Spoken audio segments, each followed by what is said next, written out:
Bonjour tout le monde, voilà, c'était pas prévu mais je repars à l'aventure. Alors non, ce n'est pas sur le chemin de Saint-Jacques-de-Compostelle, mais c'est quand même pour une randonnée. Une randonnée de plusieurs jours. Mon sac est derrière moi, la voiture est garée. Et je vais commencer ce chemin dans quelques secondes. Ici Céleste Grant et bienvenue sur la chaîne Bunker Sauvage. Bienvenue dans ce premier vlog, premier jour de marche, dans une grande aventure de plusieurs étapes. J'attends un peu avant de vous spoiler quelle rando je m'apprête à faire. Je suis en train de quitter la ville de départ et pour ce point de démarrage, je me trouve ici dans le sud de la France, à Port-la-Nouvelle. Je vais essayer de filmer, désolé pour le vent, je vais essayer de tout filmer, un vlog par jour. Ça va être du lourd, du très lourd. Je suis tout seul. Je suis en solo, je suis en bivouac. Je suis en autonomie alimentaire. Bref, ça ne va pas être dans les gîtes. J'ai même pas de carte. J'ai rien, simplement au marquage. Et pour me défendre, j'ai mon épée. Alors sachez que pour ce début de rando, même si le décor n'est pas exceptionnel, on commence à l'altitude 0, on est littéralement en bord de plage, en bord de mer. Et du coup, ça a son importance parce que vous allez voir qu'au fil des jours, on va de plus en plus grimper. Et donc l'altitude va être de plus en plus haute avec certains passages de fort dénivelé. Donc voilà, c'était juste pour vous dire cette info. Là, je suis encore qu'au point de départ, on est à l'altitude 0. Ça y est les amis, j'ai mon premier marquage, le sentier Qatar. L'aventure commence.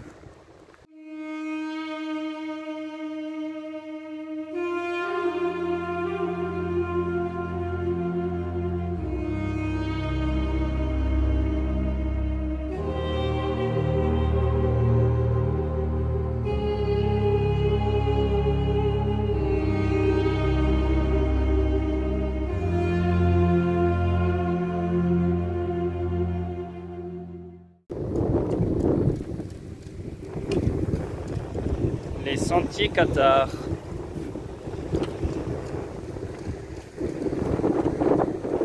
Ah ben tiens, il y a une voie du puits de Saint-Jacques ici. Le GR 367 Sentier Qatar. Ma prochaine grosse étape, si je dis pas de bêtises, c'est Roquefort-des-Corbières. 9 km, ça devrait le faire. Voilà, et moi je viens de Port-la-Nouvelle, c'est là où j'ai laissé mon véhicule et qui est également mon point de départ. Point de départ ou point d'arrivée, ça dépend dans quel sens on le commence, car ce chemin se fait dans les deux sens. Et moi j'ai décidé de partir de la mer, altitude 0, et de monter en hauteur pour aller jusque dans les Pyrénées. Avec pour destination finale la ville de Foix. Regardez-moi ce magnifique paysage derrière moi. Une centrale électrique. C'est vraiment génial. Exactement le genre de panorama que j'ai envie de voir lorsque je fais une rando Qatar. Comme beaucoup de départs de rando, le début est assez nul, assez foireux. Mais on va pas commencer à se plaindre. C'est souvent comme ça, hein. On doit forcément démarrer d'une ville, d'un village ou d'un lieu un peu nul où il n'y a aucune ambiance. Et pour ensuite s'en prendre plein les mirettes, plein les yeux, être encore plus émerveillé par ce qui va se présenter devant nous, par l'aventure qui se trouve sur ce chemin. Par contre, je suis déjà en train de me dire que ceux qui le font dans l'autre sens et qui arrivent ici en point final, ils sont accueillis, dis donc, avec une centrale électrique et des bâtiments en béton. Paye ton arrivée, quoi. Ça grimpe. Allez, c'est bien parce que je suis là aussi pour me décrasser. Ça fait longtemps que j'ai pas fait de randonnée, donc il était temps. Je commence déjà à faire des petits détours pour vous filmer des points de vue. Si ça, c'est pas la preuve d'un youtubeur engagé. Yes. Bon ben, voilà mon point de départ. En fait, c'est pas très joli. Devant vous, Port-la-Nouvelle, mon point de départ. Altitude 0, on voit la mer. Et aussi je voulais signaler que je commence cette rando assez mal. J'ai oublié de remplir mes gourdes. J'ai littéralement oublié de l'eau et j'ai déjà soif en fait. Bon, c'est pas grave. On est là pour tester notre foi. Il suffit de ne pas avoir peur, de croire aux choses et tout va bien se passer. Bon, c'est par là ou par là. Je vais peut-être regarder le marquage, comme ça je saurai. Ok. C'est quoi ce marquage? La mer s'éloigne derrière moi petit à petit. Il y a un peu moins de vent par ici dans les terres. On s'enfonce. Bon, même si là il y a un gros soleil, en fait ça va. Ça va parce que déjà il y a du vent. Il y a un vent qui souffle, donc on sent pas la grosse température. Et puis je sais pas si vous avez remarqué, mais le mois de juillet c'est pas trop ça cette année. Là au moment où je tourne ça, on est le 15 juillet. Je tourne ces images le 15 juillet 2021. Ah, je suis en forme les amis.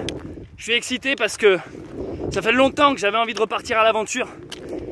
Vraiment, j'attends de me poser pour tout vous expliquer. Pour l'instant, ce début de vidéo est un peu brouillon. Les décors sont pas très beaux, ça part dans tous les sens. Rassurez-vous, je vais tout vous expliquer dans quelques secondes. Est-ce que je retournerai à Ultreya? Est-ce que je terminerai Saint-Jacques? Pourquoi j'ai choisi cette randonnée plus qu'une autre? Bref, j'ai plein de trucs à vous expliquer. Ça fait longtemps que j'avais pas fait de randonnée tout seul. Et là, c'est pas une grosse randonnée très fréquentée, très populaire. Donc je vais pas croiser beaucoup de monde. Et puis on va pas non plus passer par beaucoup de villages. Donc ça va être une expérience de la solitude. Et ça me fait plaisir, ça me fait du bien de me couper un peu de tout ce qui se passe actuellement. J'ai un peu merdé. Il me reste que ça, j'exagère pas, j'ai que ça.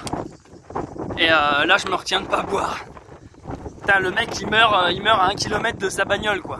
En fait ça m'est littéralement sorti de la tête. Je savais que je m'étais dit il faut que lorsque j'arrive dans la ville là à Port-la-Nouvelle, il faut absolument que je remplisse mes bouteilles d'eau, mes gourdes. Mais je sais pas, j'avais la tête ailleurs, je suis parti comme ça là.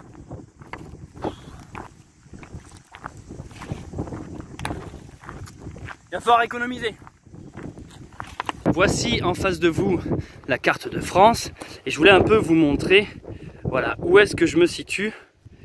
Moi je suis au niveau du petit point. Donc là c'est une carte IGN, ce qu'on appelle, c'est les cartes les plus détaillées et les plus précises. J'utilise l'application Géoportail et également combiné avec une autre application qui s'appelle Visorando. Donc moi j'ai toujours aimé les cartes. Depuis gamin je suis passionné des cartes et j'ai toujours trouvé ça cool. Quand j'étais gosse, je m'amusais à dessiner des cartes, à inventer des pays, des territoires. J'adorais dessiner des forêts, des marécages, des montagnes, des mers, des océans. Voilà, façon terre du milieu, je me créais un peu mon univers en dessinant des cartes avec plein de chemins. Et je crois que c'est pour ça que ça me parle, ce genre de petites cartes. J'ai l'impression de revoir les dessins faits à la main quand j'étais gosse. Il y a un petit côté herbe sauvage, j'ai l'impression que je vais trouver un Pokémon là-dedans. Alors du coup, le tracé violet que vous voyez, c'est ben là on le voit ici, le GR 367, le sentier Qatar. Et donc mon point de départ, moi, ça a été ici Port-la-Nouvelle, que vous voyez. Et donc Port-la-Nouvelle, si je dézoome, voilà, c'est en dessous Narbonne, pas très loin de Carcassonne, Béziers. Voilà où je me trouve actuellement en ce 15 juillet.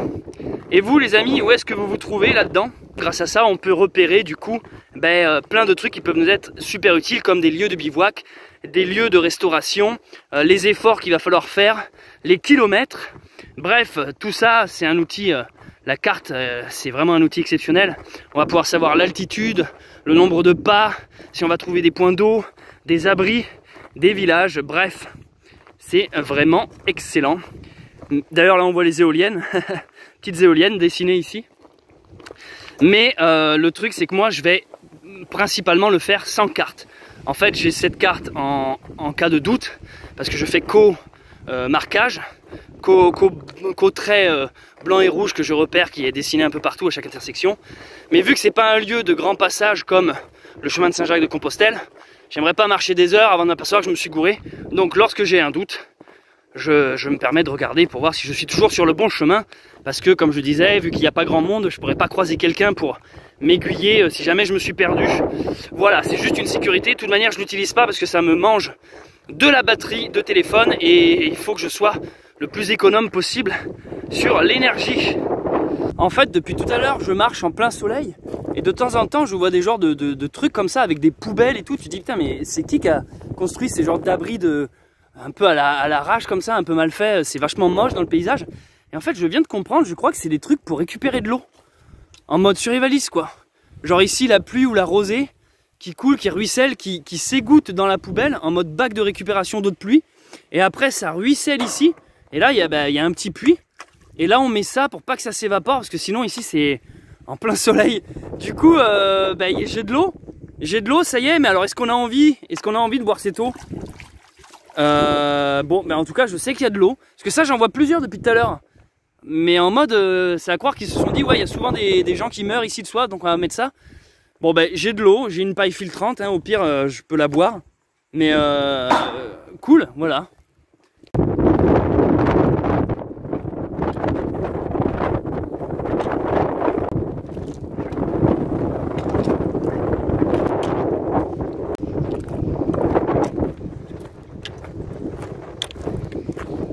Je crois que je me suis jamais retrouvé aussi proche d'éoliennes. J'aimerais vous expliquer un peu toute ma démarche avec cette randonnée.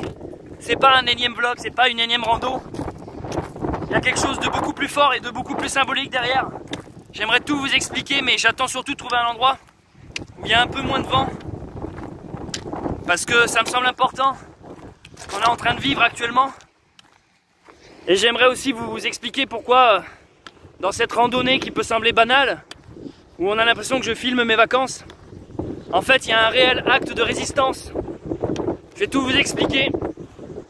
C'est pour ça que j'ai pris une épée, c'est pour ça que j'ai sorti le chapelet, et c'est surtout pour ça que je n'ai pas pris mes papiers. Je vais tout vous expliquer, mais j'attends de trouver un endroit, de m'éloigner de ces moulins, car je ne suis pas Don Quichotte. Je ne vais pas lutter contre ce géant, je ne vais pas lutter contre ces moulins. Je m'en vais, je vous laisse affronter votre propre vent. Mais laissez-moi marcher, laissez-moi dans mon sentier. Ah, puis alors là, il y a toute une armée en face de moi.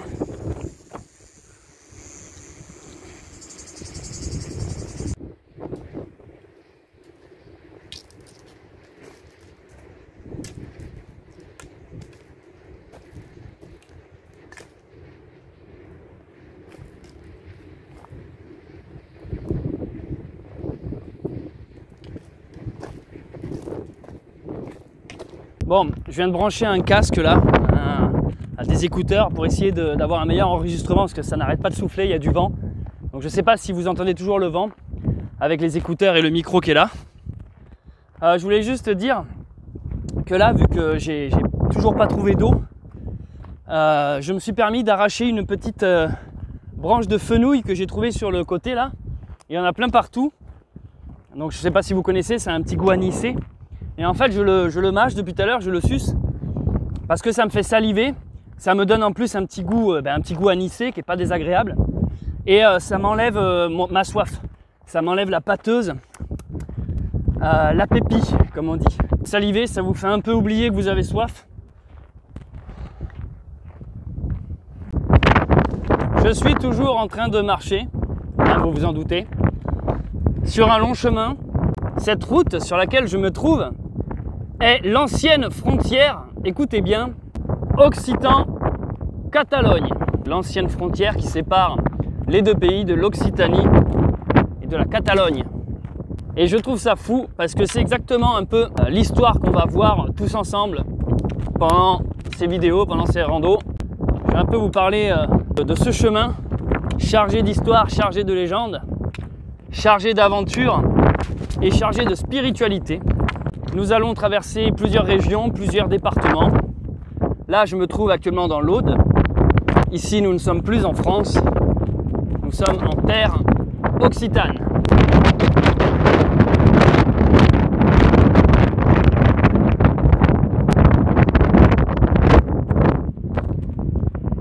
Alors, je ne sais pas si vous m'entendez bien parce qu'il y a beaucoup de vent.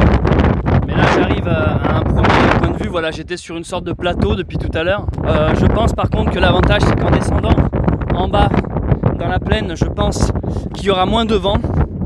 Et j'espère parce que Et bien figurez-vous que je n'ai pas pris de pull pour cette randonnée les amis, j'ai changé mon sac. J'ai pris des risques en faisant ce sac parce qu'il y a plein de trucs que j'ai changé et que j'ai jamais expérimenté, donc j'espère ne pas le regretter, je vais vous expliquer tout ça. Je suis désolé pour le vent, c'est pas ma faute. C'est la vie. J'ai tenté en préparant mon sac de changer quelques habitudes que j'avais. J'ai pas pris de matelas. Ouais, vous avez très bien entendu, j'ai pas pris de matelas pour dormir. J'ai pas de matelas. J'ai hésité à prendre une tente. J'en ai pris une, mais je sais pas encore si je m'en servirai. Je n'ai pas pris de pull. Donc ça veut pas dire que j'ai que ce t-shirt. J'ai quand même un coupe-vent. Mais j'ai rien de chaud, on va dire. J'ai pas de vêtements chauds à proprement parler. J'ai voulu alléger mon sac. J'ai aussi changé, d'habitude je prends un camel bag de 3 kg, de 3 litres. Donc je porte 3 litres d'eau qui fait vraiment la différence dans le sac. Là j'ai changé, je suis parti sur du 2 litres. Voir aussi si je m'en sors comme ça, avec 2 litres. J'ai essayé de faire des petites retouches de sac. Et il n'y a pas de petites économies. Hein. Quand on fait des grosses randos, du trek, du bivouac sur plusieurs jours, le moindre gramme compte. Hein. Et du coup, voilà, alors je vais voir, j'espère ne pas le regretter. En fait, il a fallu que je gagne du poids parce que je porte beaucoup de nourriture.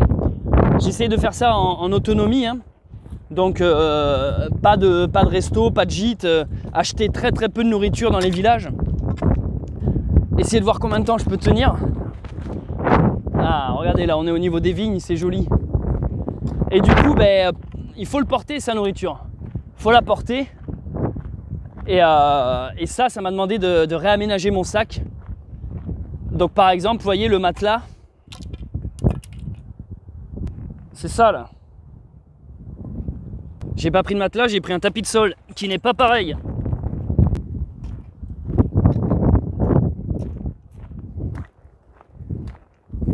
Je viens de descendre cette paroi rocheuse. Et là, depuis tout à l'heure, je marche le long des vignes. Et regardez. Ça arrive. Petit à petit, les raisins seront bientôt prêts pour les récoltes et les vendanges. Bon là, ils sont pas mûrs. Et je vous cache pas, je vous rappelle que je suis toujours mort de soif. Je suis toujours en recherche d'eau. Et là, j'avais un peu espoir de piocher dans le fruit pour m'hydrater. Ils sont pas encore assez mûrs, puis je sais pas trop s'ils sont pleins de pesticides ou quoi. Mais en tout cas, ça fait plaisir à voir. J'adore les vignes. Et là, je vous parle pas pour le côté vin, vinasse, tout ça. Hein. Non. Je vous parle pour le côté, je sais pas, c'est un arbre fruitier qui m'a toujours fasciné en fait, la vigne. C'est un des rares fruits qui pousse dans un pays terriblement sec, où il n'y a rien quoi. Où il y a très peu de pluie, il y a du vent, c'est désagréable. Le sol est pas riche du tout. Disons-le, c'est plutôt de la merde même. Et l'homme a réussi à implanter de la vigne là-dedans, qui donne un excellent fruit bien juteux. Et un excellent alcool. Je viens de trouver un bord de route là. Je vois qu'il y a une sorte de petit endroit, j'espère, je vais essayer de demander de l'eau là-dedans. Bonjour. C'est vous qui tenez ça, monsieur? Ah non, je suis client. Ah bon. Merci.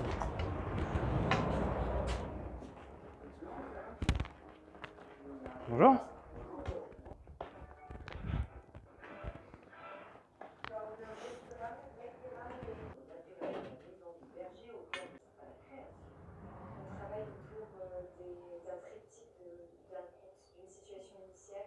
Bon, bah c'est sûr que cette randonnée, c'est pas le chemin de Saint-Jacques où les gens ont le cœur sur la main.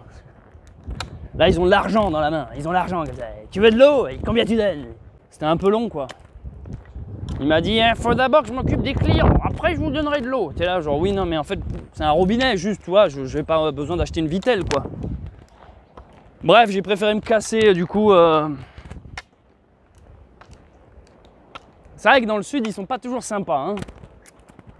Enfin, dans le sud, je parle en Méditerranée, j'avais déjà remarqué ça. Parce que moi, je suis du sud, et dans le sud, on est sympa, quoi. On est chaleureux. Mais là, vers Méditerranée, des fois, ils sont un peu cons, quoi. Après, vous allez me dire, faut pas faire généralité. Mais si, ça sert à ça, les généralités, les gars. Vous savez, quand les Français sont fans des sondages, vous adorez les sondages. Voilà, les sondages ont parlé. C'est quoi un sondage? C'est des généralités, c'est des échantillons. Quand on fait une généralité, on fait un sondage, c'est tout. Et alors moi, je sonde, et je constate, je tire ma conclusion. Voilà. À partir d'une certaine zone dans le sud, les gens sont un peu cons. Les gendarmes, principalement. Je m'étais fait sucrer mon permis à cause des flics un peu trop zélés j'avais croisé vers Béziers. Ah, je m'étais bien fait Béziers cette fois-là. Bref, allez voir cette vidéo, comme ça je ne peux pas me répéter à chaque fois. Bon bref, du coup j'ai toujours pas d'eau et puis je reprends mon épopée fantastique. De toute façon, je suis là pour subir la solitude et bien comprendre que je ne recevrai aucune aide extérieure. Car c'est ce qu'ont vécu les Cathares et c'est ce qu'actuellement nous vivons, nous, peuple français réprimé, dans ces nouvelles lois liberticides. Mais on va en parler, Je vais d'abord essayer de trouver de l'eau et après on parle de tout ça. Je sais pas si vous avez vu au fait, mais apparemment il y avait Johnny Hallyday qui était venu manger une petite entrecôte au restaurant là. Hein? Bon, je pourrais dire au moins ça. J'ai demandé un verre d'eau dans le même restaurant où il y avait Johnny Hallyday. Toujours, c'est ce qu'on appelle une bonne journée quoi.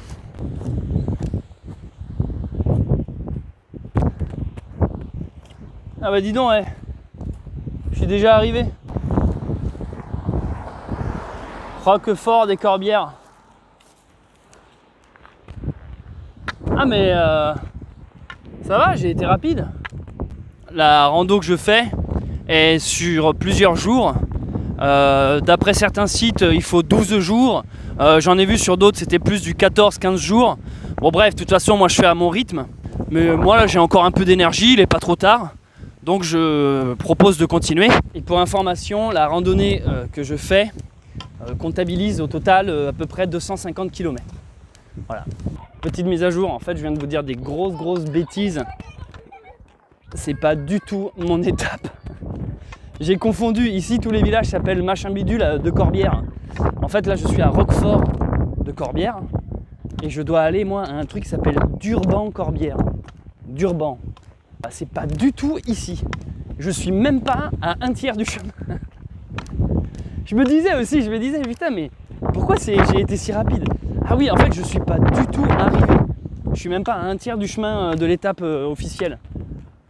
Bon bah du coup j'accélère le pas. Par contre le temps que je suis dans ce village, il faut absolument que je trouve de l'eau. Ça, il est clair que là je repars pas à l'aventure sans eau. Ah voilà, c'est un peu l'inconvénient quand on fait sans carte. Et ben on a des drôles de surprises, on pense être arrivé, on n'est pas du tout arrivé. Comme le dit l'expression, j'ai un caillou dans la chaussure. En fait ça fait à peu près 2 heures que je marche avec un gravier dans ma pompe qui se balade. J'ai la flemme de m'arrêter pour le retirer, vous voyez ce genre de flemme. Et ben là ça commence à bien me faire mal. Donc je pense que je vais le retirer. Ça me semble intelligent comme action ça. Donnez-moi de l'eau, pitié. Je voulais vite fait m'arrêter devant cette petite porte. Regardez, c'est un trompe-l'œil. C'est-à-dire que c'est peint directement sur le mur. Et je trouve ça juste génial quoi. C'est super bien fait.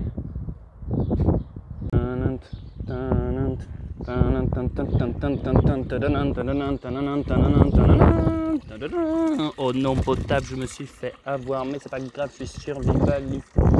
Pas mal aussi cette fresque.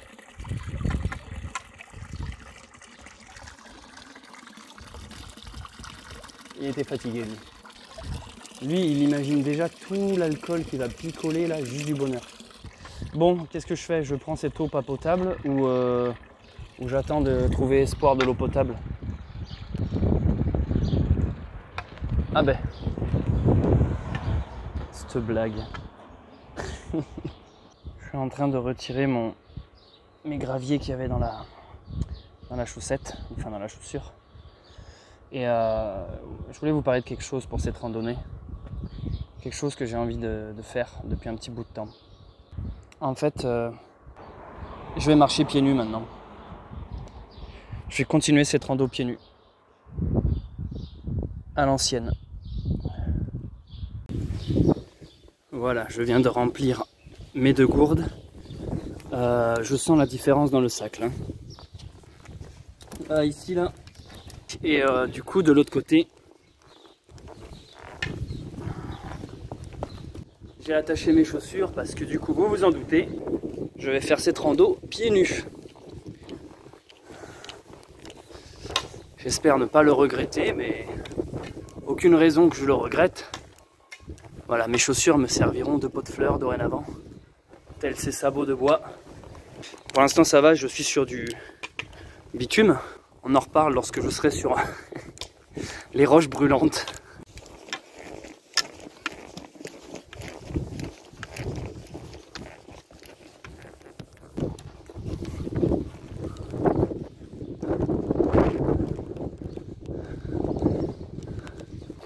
Bonjour. Bon, c'est un beau petit village. Par contre, les marquages inexistants. C'est-à-dire que, vu que c'est des randos quand même moins fréquentés que d'autres, bah, ils les marquent en extérieur, mais dès l'instant que tu arrives en ville, c'est débrouille-toi. Donc là, il n'y a vraiment plus de marquage. Je suis obligé de demander aux gens ou de bien regarder partout, ou d'utiliser les cartes justement. Il n'y a vraiment plus un seul marquage qui t'indique. Donc en fait, tu es lâché dans la ville. Donc moi, ce que je fais à ce moment-là, à chaque fois, c'est que je vais au moins à l'église. C'est quand même le centre du village. Et après, à partir de là, je regarde une carte et je me réoriente. Je déduis où est la prochaine étape, la prochaine ville à atteindre, et ça me remet vite fait sur les rails, quoi. Ça me remet généralement sur le chemin. Bon, déjà, ça fait une petite demi-heure que je marche pieds nus. Déjà, premier constat, on avance moins vite. Parce qu'on a moins, j'ai l'impression, d'amplitude, donc nos pas sont moins grands, moins larges. Et accessoirement, on passe pour un clodo. Et ça, je commence à avoir l'habitude. Le chemin, les gars, ils ont juste arrêté de peindre. Ils ont été boire un coup ici, ils se sont dit ouais, on fera la peinture demain. Ils se sont jamais réveillés, quoi.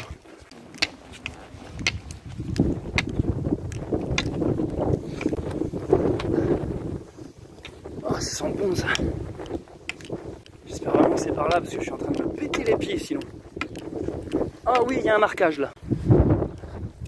Là, vous pouvez voir qu'il y a un marquage négatif, mais ça veut dire que du coup, celui-ci est positif. Donc ça doit être par là. Oui, c'est bon. Marquage retrouvé. Ça fait plaisir à voir, ça. On est chez les vrais ici. Le chemin de la Trilol. Trilol. Ça me fait marrer parce qu'ici il vient de se passer un petit événement assez lolesque. Lol. Il y a une petite bagnole qui s'arrête, qui me voit, et genre le mec il ouvre sa fenêtre. Genre, oh putain, et tu marches à pied? Oh, et je te tutoie, hein. J'adore ce genre de rencontre. Il n'y a pas d'introduction, pas de début, pas de fin, juste bonjour. Enfin, même pas bonjour, juste allez, viens, tu marches pieds nus, quoi. Et tu vas où comme ça? Alors moi je lui explique, ouais, je suis sur le sentier Qatar, là, je marche pieds nus comme à l'époque. Putain, moi qui les pieds tendres. Et après juste il est parti, et après juste, même pas au revoir. Juste voilà, c'était une intervention trilolesque. C'est pas facile les pieds, les gars, je vais pas vous mentir, c'est pas la meilleure idée que j'ai eue sur cette rando jusqu'à présent.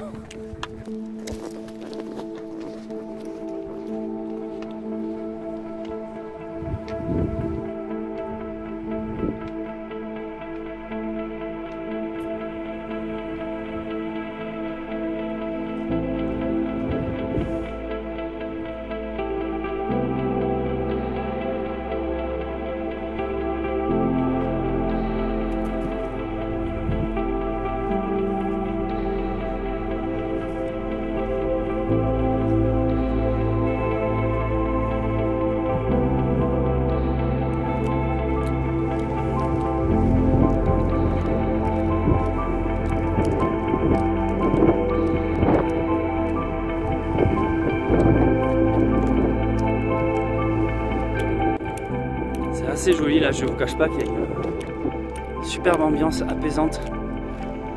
Coucher de soleil, bon petit chemin, belle petite vigne là, ça le fait bien là, le décor est très agréable. J'aimerais quand même vous montrer 2 secondes à quoi ressemble ma perche à selfie. C'est un bout de bois. Voilà, c'est un bout de bois avec au bout un stick pic qui m'a été offert, et du coup ça permet de mettre le téléphone portable au bout. Mais du coup voilà, hein, j'en suis à ce niveau là, j'en suis à ce niveau de résilience où ma perche à selfie est un bout de bois, et on va de suite tester ça ensemble, voir ce que ça donne. Premier test de la perche à selfie. Voilà, je sais pas si j'ai bien fait de faire confiance à cette branche de bout de bois pour porter mon téléphone. Je profite qu'il y ait un peu moins de vent, mais bon, il y en a toujours, je vais essayer de parler un peu plus fort. Et que là je suis dans un espace un peu calme pour vous raconter un peu qu'est-ce qui se passe. Oui les amis, cette marche est un acte de résistance. Écoutez, je ne me suis pas prononcé sur le sujet, pas encore du moins, mais je suis tout comme vous abasourdi par ce qui est en train de se passer. Par le discours de Macron, hein, je fais référence principalement à ça, qui nous force la main sur le vaccin. Les fameux complotistes tant décriés avaient raison. Le vaccin est obligatoire. Ils nous tiennent maintenant par le chantage. Ils nous tiennent aussi par la délation, hein, le fait de nous monter les uns contre les autres, les vaccinés contre les non vaccinés. Mais bref, je ne vais pas résumer tout ça, je pense que vous le savez déjà. Et je pense aussi que si vous regardez mes vidéos, c'est précisément pour vous sortir de toute cette merde, de l'esprit. Et c'est un peu ce que je voulais vous dire. Oui, en effet, le discours est satanique. Nous n'avons pas un président, nous avons une sorte d'antichrist en face de nous. Nous avons quelqu'un qui veut la mort du peuple et qui veut surtout la soumission. C'est-à-dire que quand bien même le vaccin est quelque chose purement fonctionnel pour notre santé, c'est toutes les magouilles qui tournent autour, c'est toutes les zones d'ombre, les flous, c'est toutes les restrictions, les obligations, le chantage. Il n'y a pas pire que le chantage. La culpabilité, c'est de pointer du doigt, c'est d'accuser.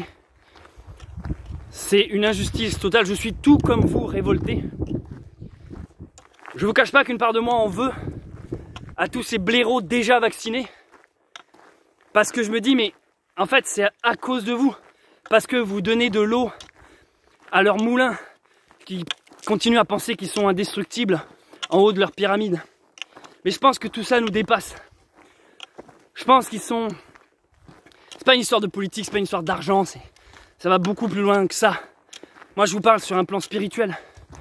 Je pense que ce sont des actes qui veulent détruire tout simplement les véritables hommes et femmes. Ça veut nous contrôler, nous conditionner, ça veut nous formater, ça veut nous mettre en cage, tels des brebis. Ce sont des gens au pouvoir qui ne veulent absolument pas perdre leur place parce qu'ils savent qu'ils sont moins nombreux que nous. Donc ils font tout pour y rester et ils se passent le flambeau depuis des millénaires. C'est pas Macron un bon matin qui a décidé de faire chier le monde. Il reprend le flambeau, le relais d'un plan mis en place depuis des siècles et des siècles. Bref, oui, je suis complotiste et je quitte ce système. Voilà pourquoi ma marche est un acte de résistance. Je marche sans masque, sans chaussures maintenant. Je marche sans papier. Et je n'ai pas choisi n'importe quelle randonnée. Je suis sur le sentier Qatar. Peut-être que parmi vous, des gens ne connaissent pas ce que c'est les Qatars. Rassurez-vous, je ne vous jugerai pas. C'est parce que c'est pas le genre de truc qu'on apprend à l'école. Je vais tout au long de ces vidéos, tout au long de ces vlogs, vous raconter un peu l'histoire de ce peuple considéré comme hérétique, de ces hommes qu'on appelait les parfaits. Ces hommes ne s'appelaient pas, ces hommes et femmes ne s'auto-proclamaient pas Qatar.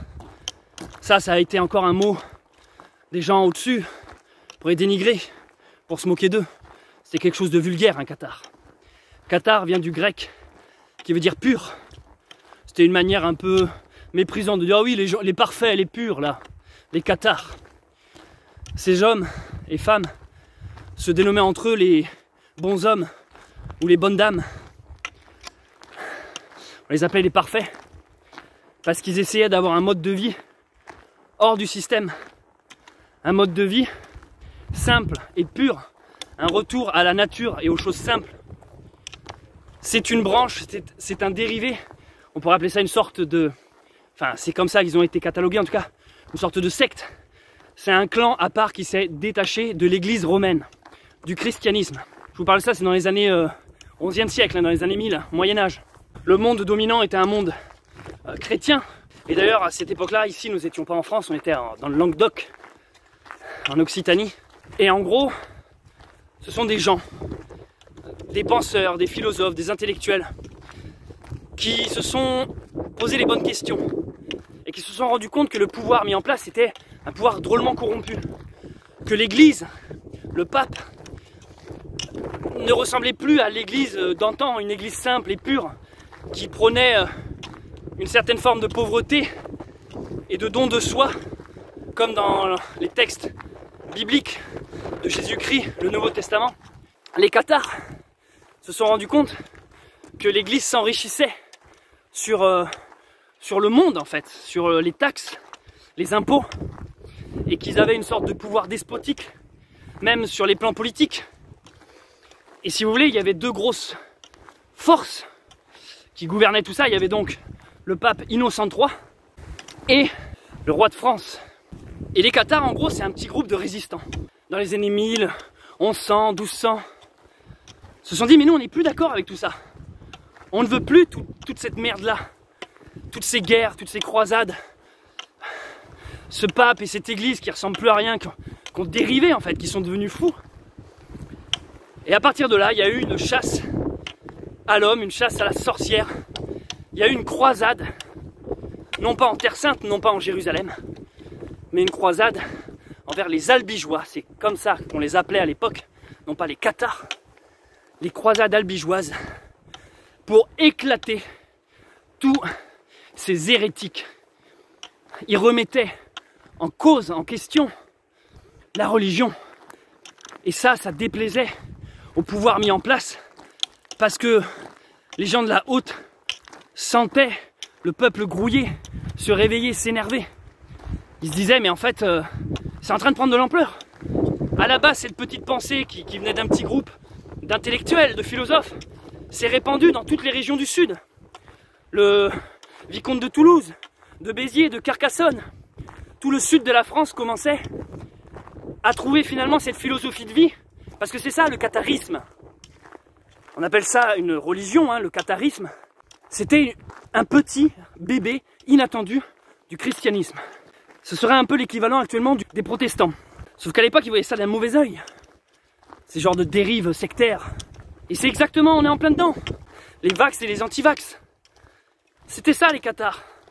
C'était des gens qui ne voulaient plus jouer le jeu du système. Même de la consommation. Ils attendaient qu'on leur fasse des dons. Ils vivaient pieds nus. Ils étaient végétariens. Ils respectaient le vivant.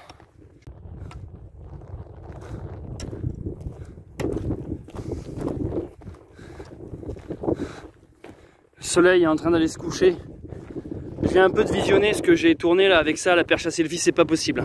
Ça bouge beaucoup trop, je suis désolé si c'était pas très agréable à regarder. Je continue mon monologue.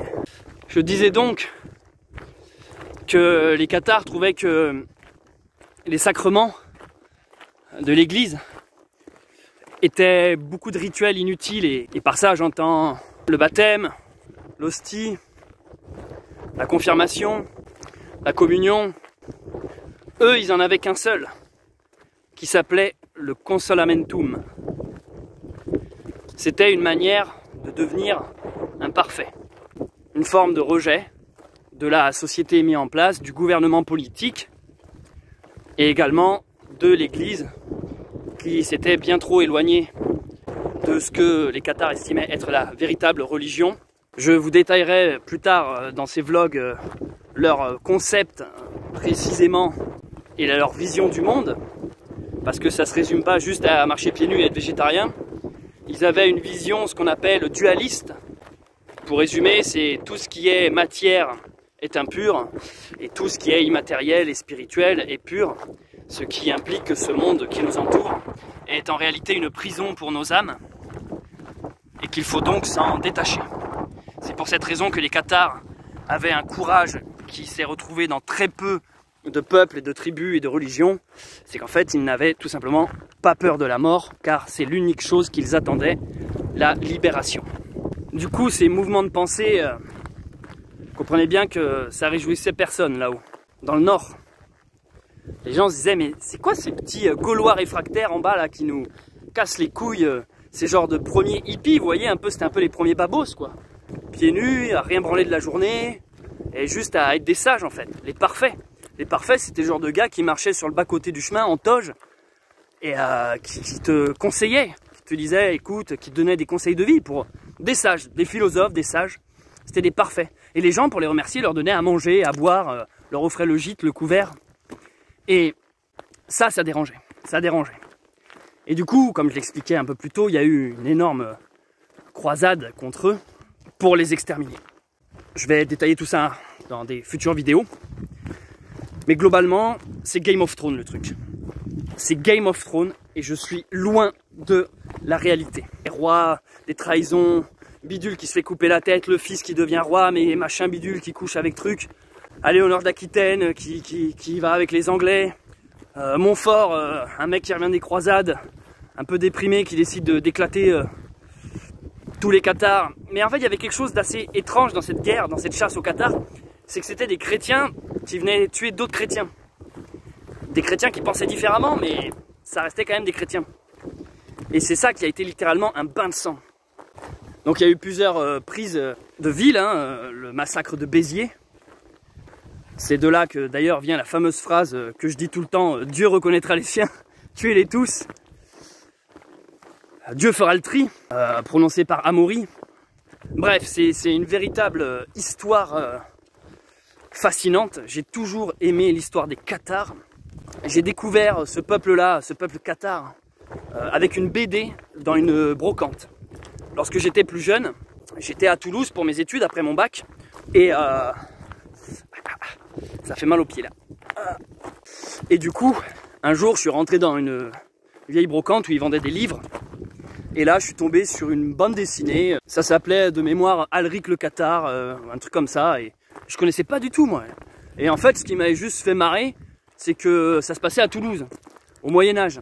Et du coup, vu que j'étais étudiant à Toulouse, je me disais, ah bah tiens, c'est marrant, je reconnais la rue. Dans la BD, tu tournais les pages, tu voyais la rue du Thor, qui est une rue très connue à Toulouse. Tu voyais le Capitole, tu voyais tout ça, quoi. Et je me disais, c'est trop marrant, quoi. C'est une BD qui se passe au Moyen-Âge à Toulouse. Et du coup, je m'étais commencé à lire. Et c'est comme ça que j'ai découvert les Cathares, en fait. Et j'étais là, mais je comprends pas, en fait. Pourquoi ils sont éclatés? Qu'est-ce qu'ils ont fait? Parce que sur eux, je vous ai parlé de croisade, mais ensuite, il y a eu une inquisition. Il y a eu des enquêtes. Bref, on les a tout simplement éliminés, traqués jusqu'au dernier. Et aujourd'hui, les Cathares est une religion morte. Les Cathares n'existent plus. Moi, j'ai toujours adoré leurs concepts, leurs préceptes. J'ai toujours aimé leur philosophie. Et forcément, en étant à Toulouse, en Occitanie, je me suis un peu intéressé à l'histoire de ma ville. Puis j'ai découvert, à quelques années de ça, cette rando que je fais. J'en ai entendu parler. En fait, c'est une rando qui s'appelle les Sentiers Cathares et où tu passes de château en château. C'est-à-dire que là, on est vraiment dans la région où ils étaient. Et surtout, on est dans la région où leur histoire s'est terminée. On va passer par des châteaux incroyables, encore debout. Des châteaux qu'on appelle de vertige, vraiment perchés en haut de forteresses imprenables. Donc ça va être une balade pleine d'histoires. Et je m'étais toujours dit, toujours promis, que je ferais cette randonnée si un jour l'occasion se présente. Et l'occasion s'est présentée. Et là, comme vous, j'ai écouté le discours de Macron il n'y a pas longtemps. Je me suis dit, mais c'est bizarre en fait. On revit une période d'inquisition.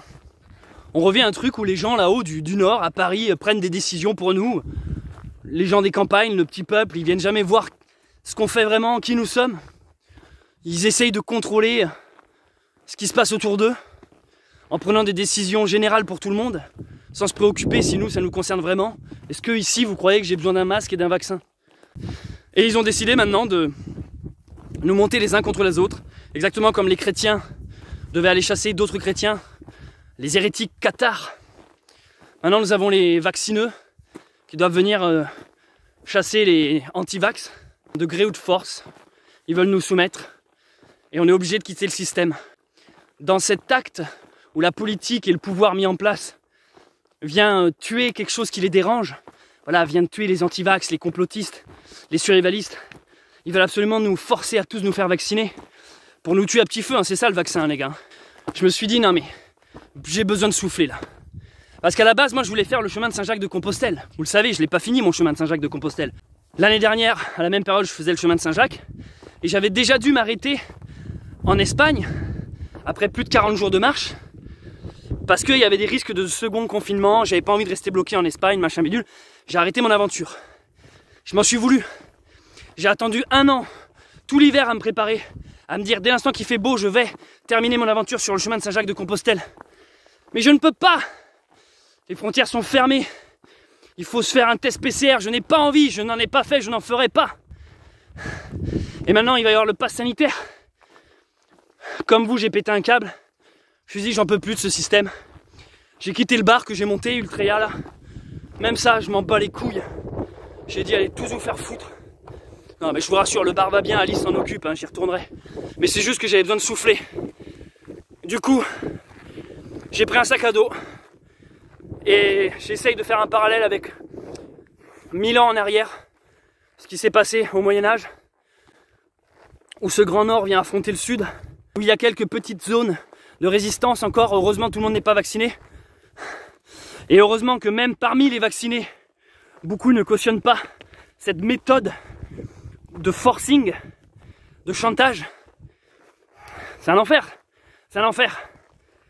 Et du coup, je me suis dit que symboliquement, j'avais envie, par un acte de résistance, de marche, de montrer que non, je ne serai pas confiné, monsieur Macron. Non, je ne porterai pas de masque. Et non, je n'ai pas de papier car je refuse de jouer le jeu de ce système. Si je me fais arrêter, j'ai rien à présenter. J'ai rien sur moi. C'est tout. Aucune trace. Je disparais pendant plusieurs jours. Pareil, de monter un bar, ça m'a refoutu un pied dans le système.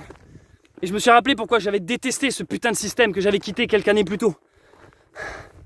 On a des emmerdes à Ultreya, je vous raconte pas tout, mais on a des emmerdes. On a le maire qui nous soutient pas. On a les vieux villageois, les petites vieilles surtout, qui viennent râler parce qu'on porte pas le masque derrière notre bar. Parce qu'on n'est pas vacciné.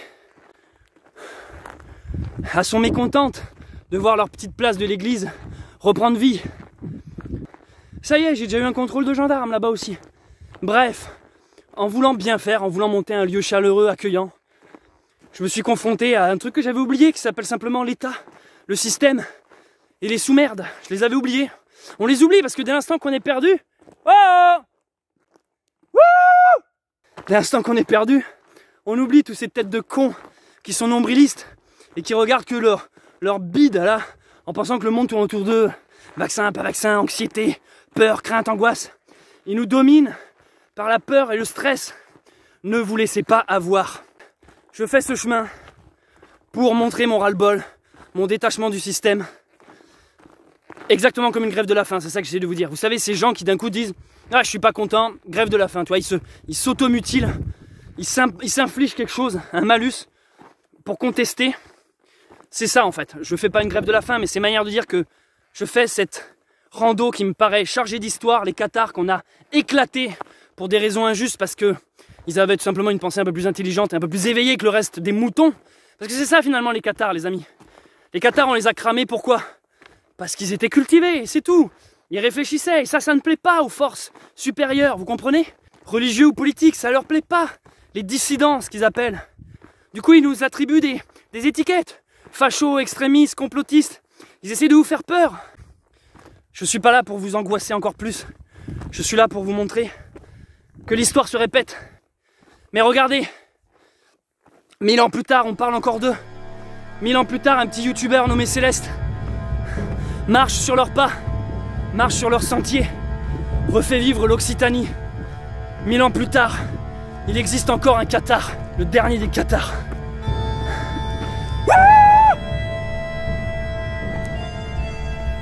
Voilà ce que je vous invite à faire.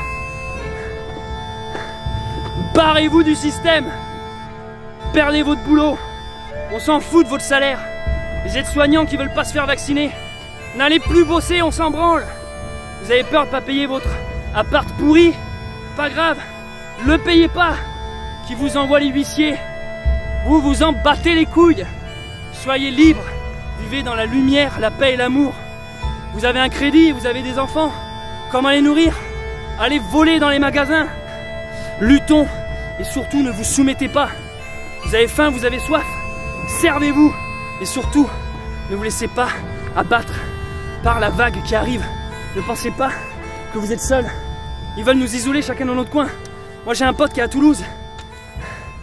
Tous ses amis se sont fait vacciner. C'est le seul à pas être vacciné. C'est-à-dire que même ses meilleurs amis, il les reconnaît plus. Il se dit mais moi ça me fait chier que mes potes se soient fait vacciner. C'est un paria maintenant. Les autres le considèrent comme un fou. J'ai une amie qui s'entend très bien avec sa sœur. Elles ont toujours été élevées ensemble, c'est presque des jumelles. Sa sœur a décidé de se faire vacciner parce qu'elle succombe à la peur, à la crainte. Ça y est, elle a pris son rendez-vous, sa première dose. Sa propre sœur l'a trahi. Vous imaginez dans quoi on est? Mais n'ayez pas peur, on n'est pas isolés, on est nombreux, on est légion, on est cathares les amis. Ils vous tiennent derrière une illusion qui n'existe pas. À partir du moment où tu décides d'arrêter d'y croire, de ne plus respecter la règle du jeu de société, ça ne marche plus. faites ce qu'on appelle de l'anti-jeu. Je suis pas en train de vous dire, foutez-vous pieds nus, allez vous enculer dans les bois, avec des clans survivalistes et tout ça. Je suis pas en train de vous dire, devenez des abrutis avec des mitraillettes et faites du stock, c'est pas ça. Je suis en train de vous dire, battez-vous-en les couilles. Quand ils verront que ça n'a plus d'impact, il se passera deux trucs. Soit les militaires et les flics seront obligés de vous tirer dessus, soit à ce moment-là, au moment de couper son fils en deux, il reviendra à la raison et une main divine lui arrêtera son geste. Ils comprendront, vos frères, vos sœurs, qu'ils ne peuvent pas tirer sur le peuple. Et à ce moment-là, ils se retourneront. Et s'il faut qu'on aille jusque-là, alors on ira. Ça y est, la nuit commence à tomber. J'en peux plus du vent. J'attends de trouver un endroit avec moins de vent pour terminer mon discours. Petit coucher de soleil.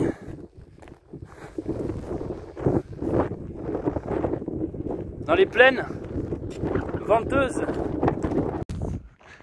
Bon, je vais essayer de vous parler comme ça dans le micro en espérant qu'il n'y ait pas trop de vent.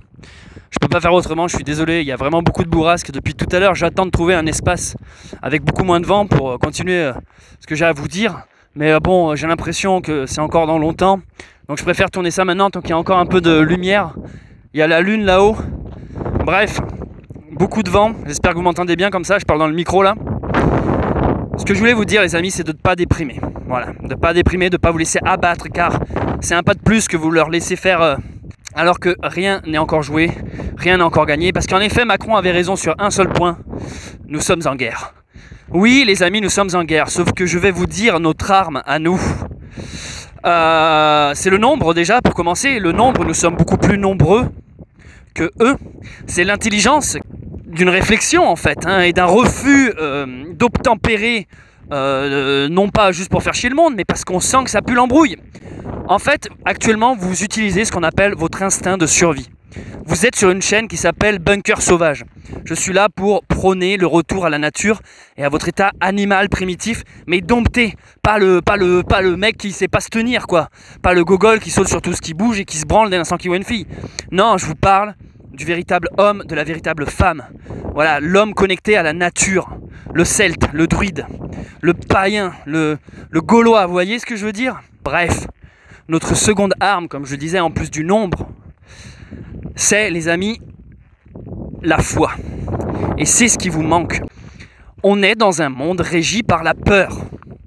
Macron est quelqu'un qui prône un discours de peur. On est dans un putain de film. C'est Dark Vador. C'est le grand méchant avec son manteau noir qui domine tout le monde par la tyrannie et la force. Vous avez été biberonné par du cinéma américain et de la sous-merde culturelle. Vous êtes persuadé que tout ce qui nous vient de l'Amérique en termes de cinéma ou du Japon en termes de manga, c'est la vraie vie ou même dans les jeux vidéo. Et lorsque ça vous arrive pour de vrai, vous ne savez plus quoi faire.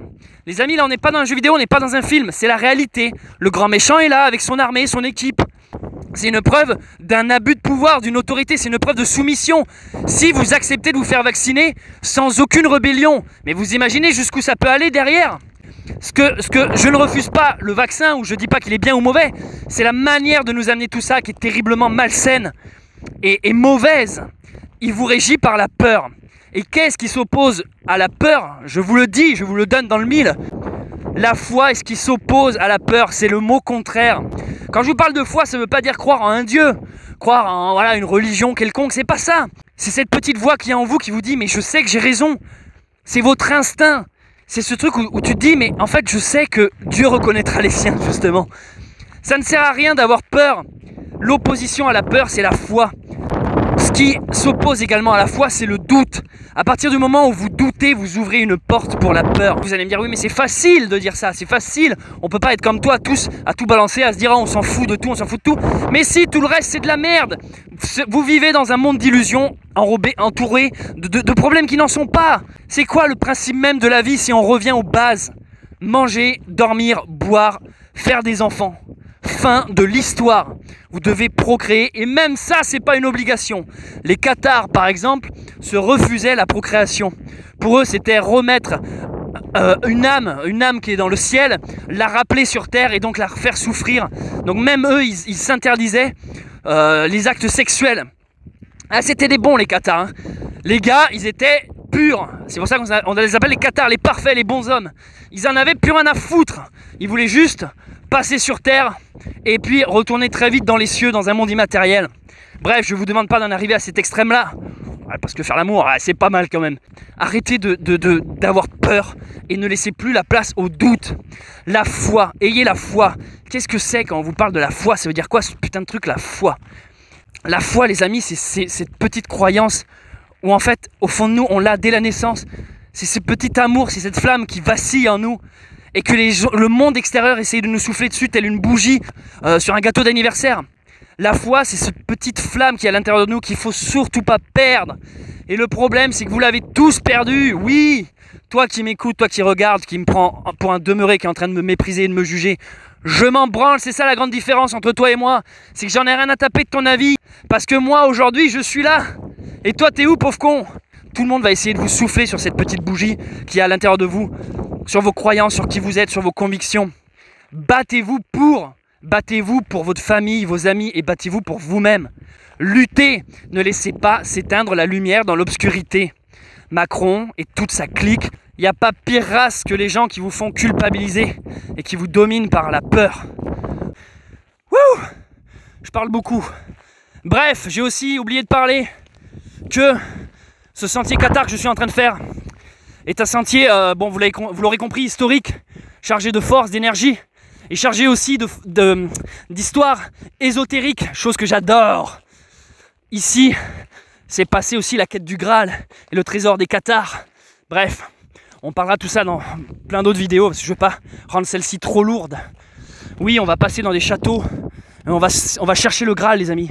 Vous, moi, pendant cette rando, je vais chercher le Graal. Pendant qu'il y en a qui vont se faire vacciner, je vais chercher le Graal. Est-ce que vous vous rendez compte? Notre différence de vie. Je vous ai dit en début de vidéo que je faisais ce chemin à l'envers, qu'en vrai, les gens partent de Foix en Ariège pour aller jusqu'à la mer à Port-la-Nouvelle, là où je suis parti. Enfin, quand je dis en vrai, je veux dire c'est le chemin habituel, c'est plus monnaie courante, c'est ce que les gens font de manière générale. Pourquoi alors j'ai choisi de le faire dans l'autre sens? Parce que les amis, je voulais qu'il y ait une ascension, je voulais partir du niveau 0 pour grimper jusqu'en haut des montagnes des Pyrénées.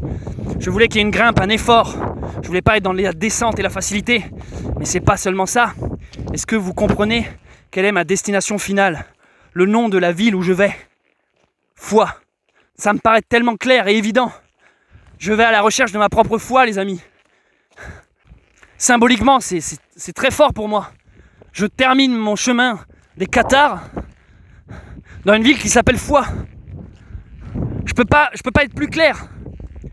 C'est ce qui vous manque, c'est ce qui manque à ce monde. La foi, l'espoir, la lumière, le rire, l'humour et l'amour. Voilà pourquoi je voulais faire ce chemin dans l'autre sens. Je voulais gravir les montagnes, être dans l'effort et trouver ma foi. Aouh!